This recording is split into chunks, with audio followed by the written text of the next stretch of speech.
Well, Paul, let's kick it back to you. What else have you been reading? Well, I read Transformers #4. This is the Image series written by Daniel Warren Johnson and Mike Spicer. Heck yeah.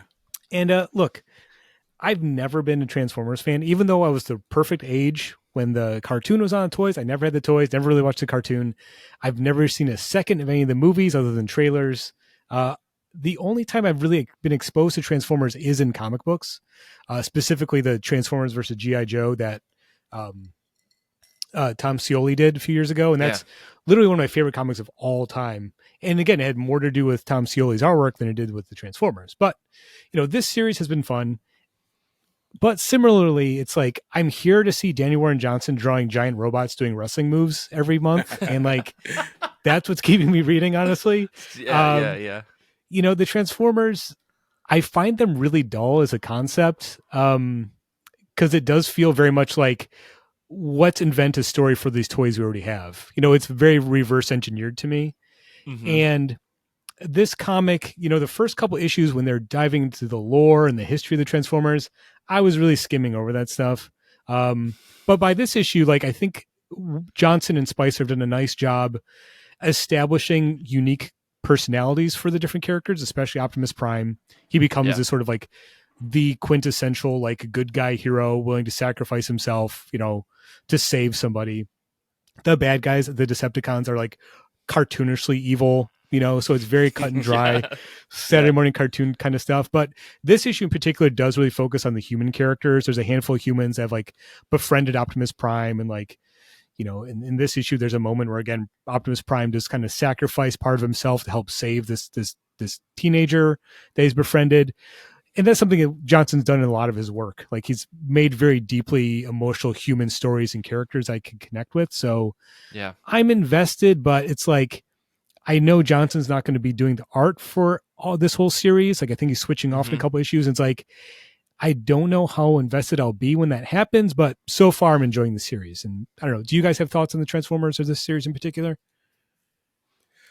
I'm kind of in a similar boat as you. I was the right age for Transformers. I watched the cartoon, but it never became an obsession for me. I was more of Ninja Turtles and He-Man and that sort of stuff. Yeah.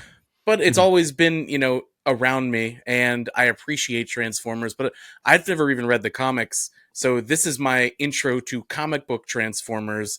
Okay. And I came in solidly because of the team of Spicer and Johnson, because I just love them. And man, they really have delivered.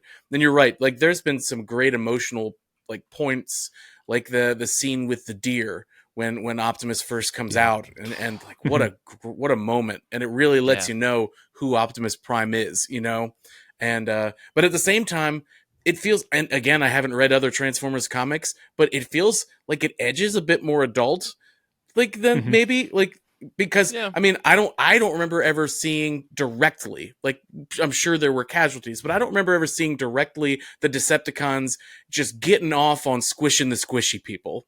You know what I mean? Because they're all about it, and you get to see some of it, and it's oh, this is where we're going. But I'm enjoying it. It's a really good read. Yeah, I'm right in the same boat. I don't really care about the lore. I think Danny in the chat is saying that I think Jorge Corona is following this series, and I looked up their art. They've done some work on DC Comics. It looks very similar-ish in terms of the way that action is styled, so maybe there's something to go there. I know that this is tying into a greater Energon universe thing, which makes my entire body cringe when I hear the idea that it's all tied together, because Cobra Commander and G.I. Joe and all that stuff, they're all tied into the same thing. Yeah. And that's fine. Hasbro's going to do what Hasbro's is going to do, right? But still, I think I'll probably try to stick around for an issue or two or three, maybe another arc after this one, because I like what Daniel Warren Johnson has set up in this series so far. It isn't so much up its own ass with Transformers lore yet is the key word. That I think that I feel like I'm still on board with the ridiculousness. There's only a handful of characters for us to keep track of, and how they're going to bring other things like the Beast Wars and dinosaur Transformers and stuff into it, we'll see. But that's for future creators to figure out. I think Daniel Warren Johnson is doing a great job of delivering his story about discovering why the Autobots are the good guys and the Decepticons are the bad guys. And yes, I do appreciate like the very heavy hard line that he's drawn here. Like there really shouldn't be anything redeeming about the Decepticons. And I'm glad that they're like, yeah, no, these guys are evil. Like there's nothing to redeem about them. So yeah, very excited to see where it goes, at least for the next 7 or 10 issues. So